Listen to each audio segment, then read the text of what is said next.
La croissance des bus à prix cassés pourrait bien être freinée par ça.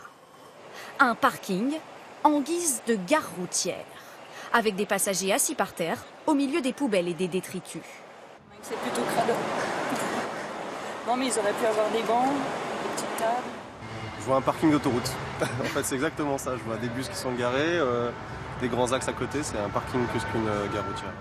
Chaque semaine, les 80 000 voyageurs qui passent par cette gare routière parisienne doivent attendre debout. Pas d'abri, aucun lieu de restauration. Cette passagère est ici depuis 2 heures. À la gare comme à la guerre. C'est pas très pratique, quoi. Non, avec des enfants, ce n'est pas bon, ce n'est pas hygiénique, on n'a pas où s'asseoir, donc on attend comme ça, on a des stress.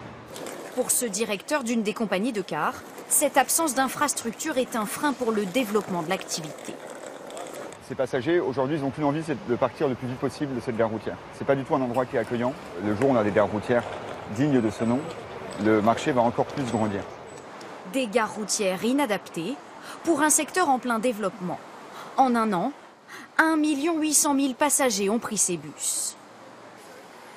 Pour Montpellier-Barcelone, messieurs, dames. Montpellier-Barcelone. À Lyon, la gare routière sature.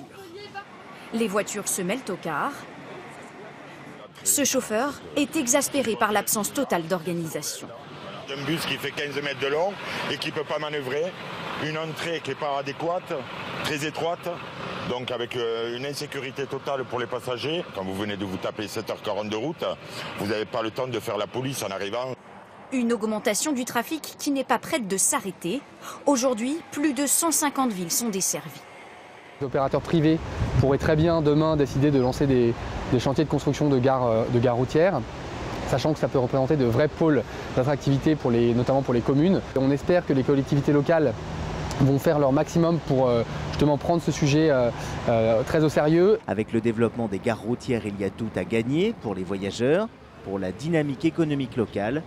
En dehors de ces investissements espérés, les autocaristes aimeraient aussi avoir accès aux infrastructures situées près des gares SNCF. Seul point noir, le coût que pourraient engendrer tous ces changements. Le prix des billets, aujourd'hui attractif, pourrait légèrement augmenter.